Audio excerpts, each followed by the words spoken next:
Olá, bom dia, um excelente dia para você. Eu sou Priscila Rangel e o Agronacional já está no ar. E para você ficar por dentro do que acontece no campo e no agronegócio, a gente segue se encontrando aqui na TV Brasil para o seu dia ficar ainda mais produtivo. Nosso tema em destaque ao longo da semana foi agrofloresta. Nós acompanhamos o trabalho de agricultores que reciclam o solo com árvores e plantas diferentes. Tudo isso para melhorar a terra. Hoje nós vamos ver que a própria natureza tem recursos para se proteger de pragas e ervas daninhas. Vamos falar ainda de sal temperado, é a nossa receita de hoje. No Agro Entrevista, Lucas Chiabi, da empresa Ciclo Orgânico, conta sua história de vida para a repórter Mariana Tocarnia. Quando menino, ele queria ser motorista de caminhão de lixo e hoje é administrador de uma empresa que transforma o lixo orgânico. E tem mais, hein? Você vai conhecer uma flor comestível, a capuchinha. Você viu, né?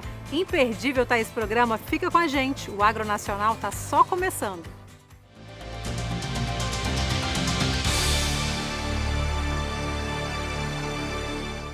E para começar bem o dia, que tal a gente saber mais sobre como são criadas florestas em ambientes hostis no campo?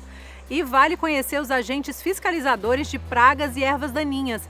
A Joaninha, por exemplo, come pulgões e assim evita o uso de agrotóxicos. É o que a gente confere agora num trecho do documentário Agrofloresta, Agricultura Recuperando o Meio Ambiente.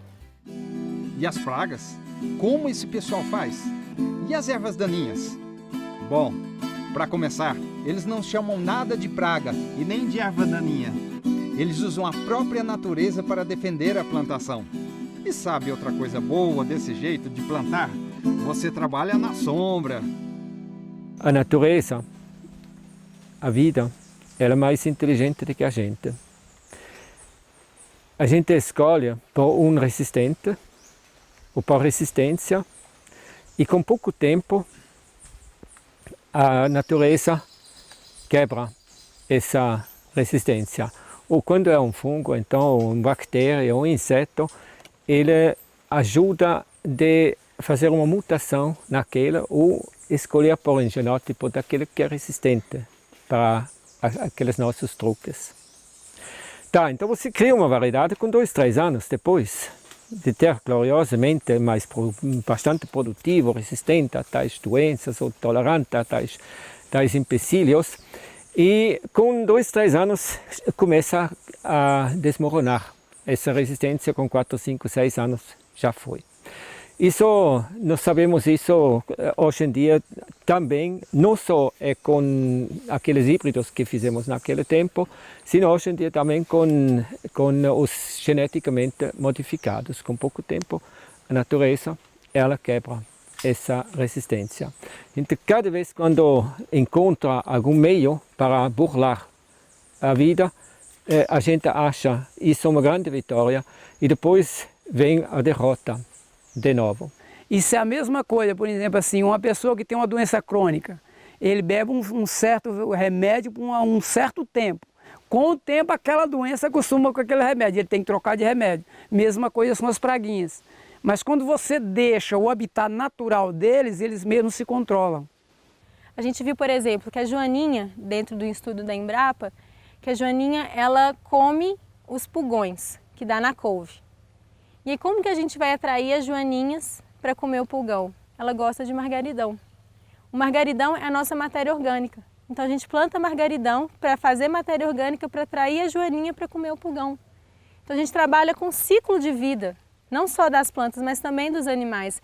Então se tem alguma coisa que está em desequilíbrio, aqueles outros insetos vão vir para trazer o equilíbrio, que a gente chama de agentes fiscalizadores. Então não existe praga, a praga é a gente. Existem insetos que estão nos mostrando que algo de errado a gente está fazendo. Então a gente faz umas pazes com a natureza mesmo. A gente para de tacar veneno na formiga e vê que ela está fazendo uma função de mostrar algo que a gente está fazendo errado. Muitas vezes alguma planta que está doente, que ela não está com a sua imunidade total para conseguir aguentar. Então aquela planta, aquela formiga já está fazendo um manejo que eu faria. O vizinho aqui é convencional, né? E nós aqui, da parte aqui, agrofloresta. Para você ver aqui a diferença, né? Como é que fica. Aí você imagina você trabalhar um dia todo aqui dentro e você trabalhar um outro dia todo lá dentro daquele campo ali sem nenhuma ave de nada. A comparação do ambiente é totalmente diferente. Quem trabalha numa agrofloresta dessa aí tem muita prioridade, né? Além de você ter o privilégio de você trabalhar num ambiente mais fresco, mas o ar é outro, de que você trabalhar no meio do campo sem você ter uma proteção nenhuma como é no convencional, né? Eu não tinha essa alegria, eu trabalhava no sol bravo, você podia andar na chácara aqui, eu tenho as fotos lá em cima, era daqui de baixo você me enxergava lá em cima, então era sol, era veneno, é uma coisa que não era muito legal. A saúde melhorou, igual eu te falei, né? A pessoa se sente feliz, alegre. Aqui nessa terra aqui eu trabalho que nem bota eu coloco, nem luva eu uso, entendeu? Porque não tem nada de químico, nem nada. Eu ando descalço aqui e tudo, tá certo, o pé ele racha um pouquinho, mas isso é natural, né? E fica aqui o nosso agradecimento à TV Câmara, que gentilmente cedeu o documentário Agrofloresta, Agricultura Recuperando o Meio Ambiente, filme de André o Exato.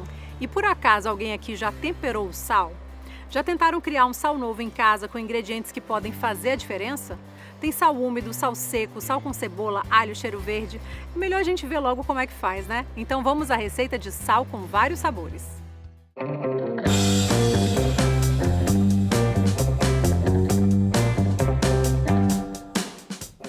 Olá, a receita de hoje é muito interessante.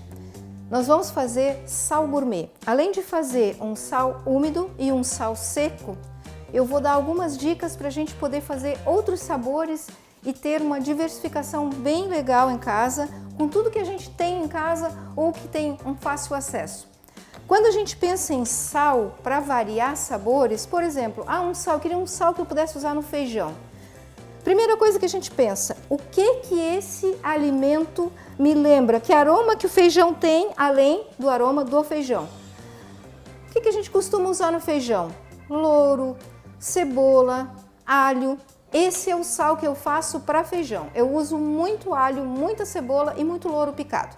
Ah, mas eu queria um para feijoada. Pode fritar um bacon, fritar uma calabresa, tirar um pouco daquela gordura e misturar. Aí nós vamos ter um sal para feijoada. E aí parte esse raciocínio. Eu tenho que lembrar do aroma daquele de molho ou feijão ou sopa. Que aroma que me traz para eu trabalhar um sal especial para isso. Sal para risotos. Normalmente o risoto ele tem um sabor amanteigado, ele é cremoso, tem um sabor de queijo. Então eu uso bastante parmesão e uso um pouco de manteiga. Digo também para vocês uma outra dica, tenham de muitos sabores, não misturem muitos sabores num único sal, variem os sabores dos sais para que vocês tenham sabores diferentes para que possam usar sem enjoar. Então vamos lá, o primeiro que nós vamos fazer, sal úmido. Aqui eu botei uma xícara bem cheia de tomate, cebola, pimentão e alho.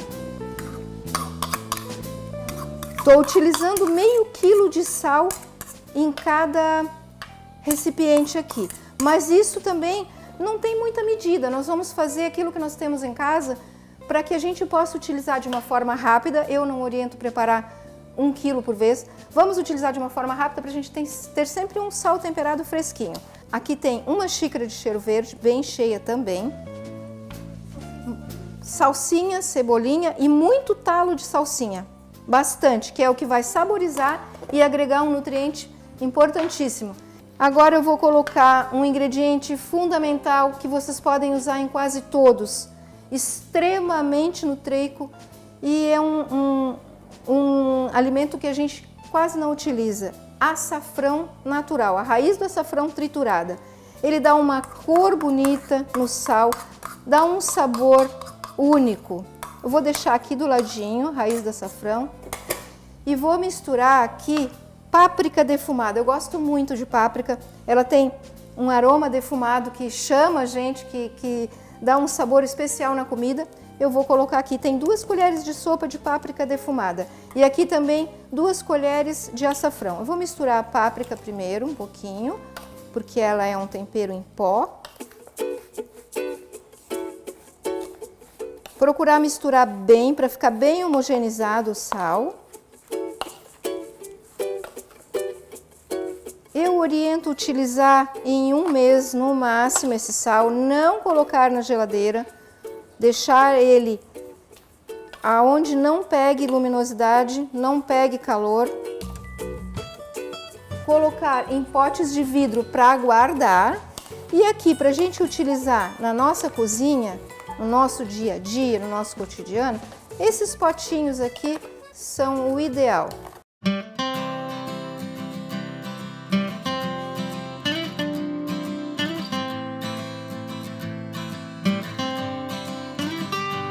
Nosso sal úmido rendeu 4 potes de 250 ml.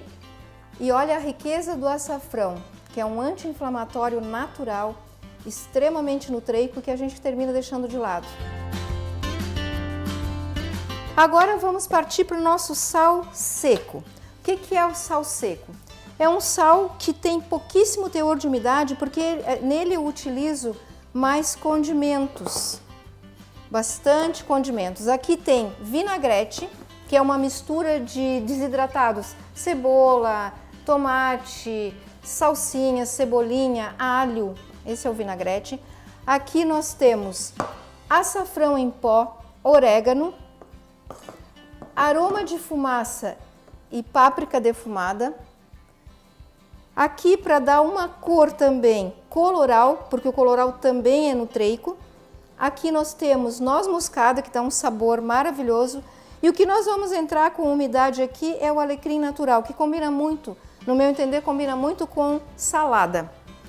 Aqui, eu botei aqui para lembrar, não façam no sal com pimenta, façam um sal só com pimentas, porque pode acontecer de alguém, a gente preparar um alimento, uma refeição, e alguém vir se servir da nossa refeição e ter alergia. Isso é muito complicado. Eu utilizo sempre pimenta branca, que ela é mais suave.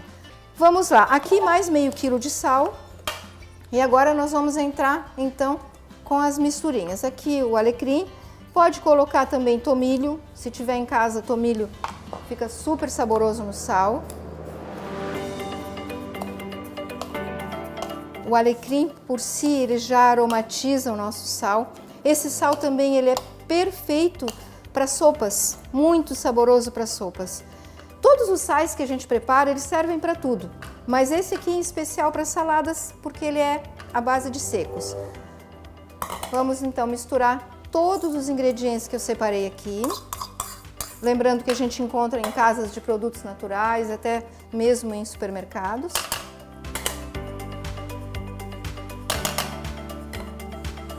E esse também vai ficar com uma coloração muito bonita. Neste aqui eu estou usando o açafrão seco, em pó, não em pasta. Ele já foi trabalhado e já está seco, desidratado. A raiz desidrata, depois a gente rala e tem o açafrão em pó. O aroma aqui é maravilhoso, já dá vontade, parece que a gente tem vontade de provar o sal. E a gente tem a certeza que está trazendo saúde para a nossa família, não comprando ingredientes assim que a gente não sabe como são feitos, né? Aqui o nosso salzinho seco, muito rápido de ser preparado, e do mesmo jeito a gente coloca em vidro e vai colocando em potinhos menores de acordo com a nossa utilização. Os sais, eles são usados, a gente pode usar para molhos, pode usar para sopas, para feijão, para carne, para ensopados, para legumes variados, para verduras, para o que quiser. E esse sequinho mais próprio para saladas, nada impede de ser usado para outras coisas.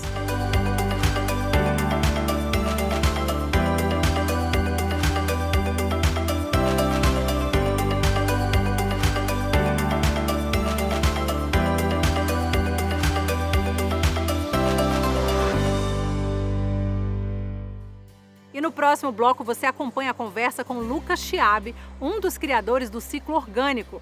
Você vai ver ainda uma flor comestível, a capuchinha. Fica com a gente, nós voltamos já.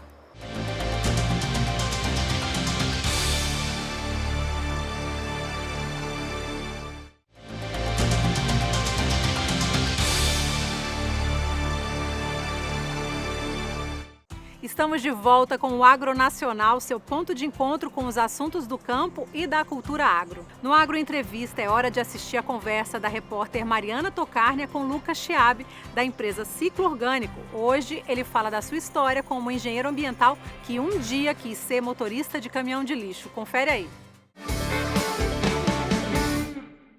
Mineiro de Belo Horizonte, formado em Engenharia Ambiental pela Universidade Federal do Rio de Janeiro, Lucas Chiabi está à frente da primeira empresa do Brasil de coleta com bicicleta e de compostagem de resíduo orgânico residencial. Hoje, a Ciclo Orgânico atende a mais de 2.500 residências na capital carioca. O interesse de Lucas pelo assunto vem da infância, quando sonhava em ser motorista de caminhão de lixo. Hoje, o maior desejo é que cascas e restos de alimentos sejam tratados como algo valioso, ao invés de lixo. Nessa conversa, vamos falar da compostagem tanto em propriedades rurais quanto em apartamentos. Sim, isso é possível. E dos resultados gerados a partir disso. Lucas Chiabi, muito obrigada por nos receber. Seja bem-vindo ao Agro Nacional. Eu que agradeço. Obrigado. Lucas, conta um pouquinho da história do Ciclo Orgânico. O Ciclo Orgânico surgiu no ambiente universitário, né? Fiz engenharia ambiental na UFRJ e começou com um projeto de extensão que a gente desenvolvia pesquisa para trocar conhecimento com os agricultores, né? Então, na época, na faculdade, a gente fazia compostagem e a gente trocava conhecimento com os agricultores orgânicos que faziam feira lá. E aí foi uma baita revolução a compostagem, porque eu comecei a separar em casa o meu resíduo orgânico num baldinho e levar de ônibus para a faculdade. E aí comecei a ver que era possível fazer a compostagem mesmo morando em apartamento, mesmo com o dia a dia corrido, principalmente era prático para minha família, né? Porque eles só tinham o trabalho de separar e eu levar para a faculdade. Mas aí você começa a ver o potencial que existe nos nossos resíduos e que não faz o menor sentido a gente aterrar. E aí, quando comecei na faculdade, comecei a ver que um monte de amigos não faziam pelo fato de morar em apartamento. Mas como funcionava tão bem lá em casa, começou a surgir a ideia de transformar num negócio e promover a experiência do baldinho para mais pessoas. Foi daí que surgiu o Ciclo Orgânico, que funciona esse modelo de assinatura, né? Que o assinante paga uma mensalidade, recebe o baldinho e a gente busca em casa, né, o resíduo orgânico. E aí fica muito simples e fácil para todo mundo poder fazer e compostar. E esse é um sonho seu de criança, né? Quando eu era pequeno, perguntava o que eu queria ser quando crescesse, eu falava que eu queria ser motorista de caminhão de lixo, né? Daí na minha imaginação eu achava que o motorista levava para casa dele todo o lixo que ele coletava e fazia o que quisesse, né? E eu achava mó barato, né? De criança eu costumava pegar coisa em caçamba de entulho, levar para casa, tentar construir os brinquedos. Para mim era um material que estava disponível, que era de graça, né? E não fazia o menor sentido a gente jogar fora, né? E aí depois de adulto virou realidade, né? Porque hoje a gente tem um caminhão, coleta o resíduo orgânico e hoje vai para Caxias, né? Está correto a gente dizer lixo? Eu posso chamar de lixo? Desde 2010, com a Política Nacional de Resíduos Sólidos, esse termo aí ele deixou de ser utilizado, né? Então hoje a gente tem dois termos, né? A gente tem resíduo e a gente tem rejeito. Resíduo é tudo aquilo que a gente pode aproveitar, que a gente pode reciclar, reutilizar. E rejeito, o próprio nome já diz, é aquilo que não tem mais jeito, né? Não tem mais reciclagem, não tem mais um processo que a gente consiga aproveitar. E esse sim deveria ser encaminhado por um aterro sanitário. Mas o resíduo, que é boa parte do que a gente gera, não, a gente deveria estar aproveitando mais. E a Ciclo Orgânico, ela recolhe esses resíduos e depois ela devolve ali para os consumidores o resultado do que foi feito? Pois é, a gente recolhe e a gente devolve, porque a gente acha importante fechar esse ciclo, né? A gente acredita que na cidade a gente destina para um aterro sanitário e o grande desafio é porque a gente não vê para onde que vai, não vê o impacto que é gerado. E se a gente não percebe isso, é muito difícil da gente mudar nossas atitudes. Então a gente acha que é importante para engajar as pessoas, devolver o composto orgânico e incentivar ali, começar uma hortinha, começar as plantinhas, que aí você sabe para onde que vai, sabe como é que funciona o processo e vê o resultado final do teu processo de compostagem. Então a gente fecha esse ciclo recolhendo o resíduo orgânico e devolvendo o composto e semente de hortaliça também. Você pode usar o próprio composto de volta no solo. Você também pode fazer vários preparados, né? Então você pode diluir esse composto na água e fazer um chá de composto, que a gente chama. Então você traz todos aqueles micro-organismos que estão no composto para o meio líquido e depois você está espalhando na sua plantação. Isso aí tem um efeito bem interessante. É tão interessante que diz que numa colher de composto orgânico, numa colher ali de sopa de adubo, a gente tem mais micro-organismos do que pessoas no planeta, né? Então a quantidade é enorme e é como se fosse no nosso intestino, que a gente precisa das bactérias lá, o solo também precisa de diversidade de micro-organismos para ser um solo saudável. E ao contrário do que acontece na agricultura convencional, que quanto mais químico a gente utiliza no solo, menos vida a gente tem no solo. Então, tem bastante coisa que a gente consegue aproveitar ali. E o que você aprendeu trabalhando esses anos com ciclo orgânico? Eu aprendi ali que tem um valor enorme dentro da nossa lixeira, que antes de fazer compostagem eu não sabia que existia. Eu aprendi também que um dos verdadeiros desafios que a compostagem tem para de fato ser uma realidade e a gente ter mais compostagem pelo país, é o desafio humano, né? Assim, fazer a compostagem é a parte mais fácil do processo, né? Mas convencer as pessoas, criar o hábito de fazer a compostagem, de separar os resíduos é um verdadeiro desafio. E eu descobri também que as pessoas são muito mais movidas ali pelo quão bacana é a compostagem do que pelo quão prejudicial é um aterro sanitário, pelo quão grande é o problema, né, que a gente tem hoje em dia. É bem legal quando a pessoa vê o processo de compostagem, começa a fazer, começa a participar, vê como que muda a forma como ela se relaciona com os resíduos e como é que ela valoriza aquilo que ela descarta, né? Lucas, muito obrigada, a gente aprendeu muito com você aqui. Pô, eu que agradeço. Obrigado a você.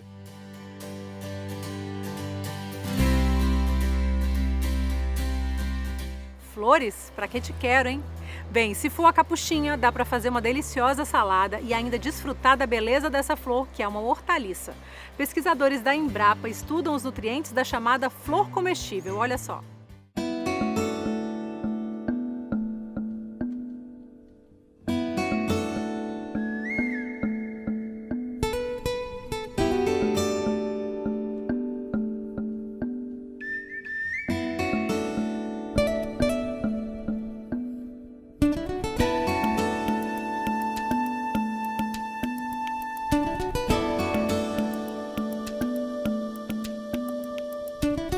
Que tal comer uma bela salada repleta de folhagens tradicionais como alface, rúcula e agrião, mas também coberta de flores?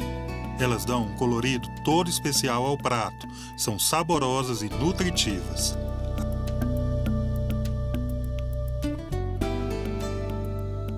Esta aqui, por exemplo, é a capuchinha, a flor comestível mais consumida no Brasil. Ela é muito rica em vitamina C e em minerais como potássio, cálcio e zinco. Além do consumo fresco em saladas, a flor de capuchinha pode ser desidratada, embebida em álcool ou em calda de açúcar, ou ainda congelada na forma de cubos para usar em coquetéis.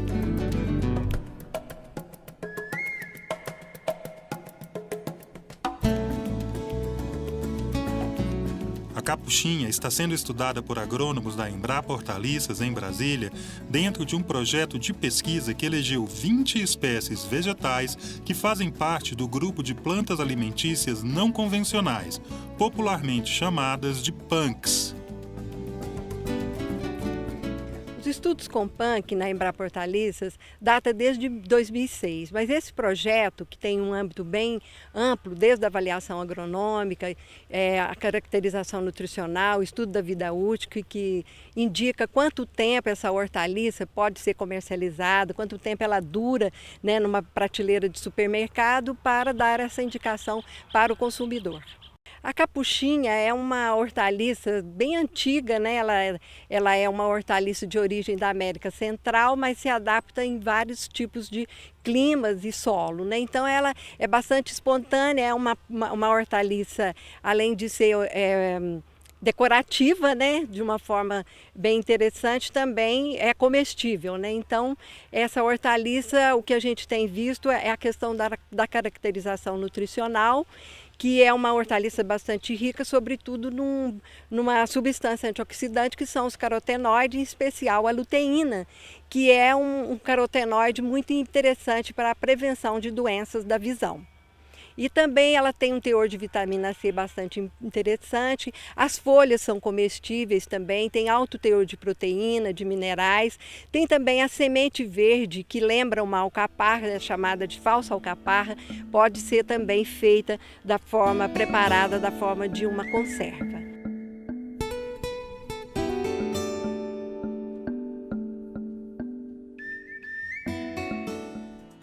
E por hoje a gente fica por aqui, mas nosso encontro já está marcado porque o Mundo Agro passa pela tela da TV Brasil. Eu sou Priscila Rangel e desejo a você um excelente dia. Tchauzinho!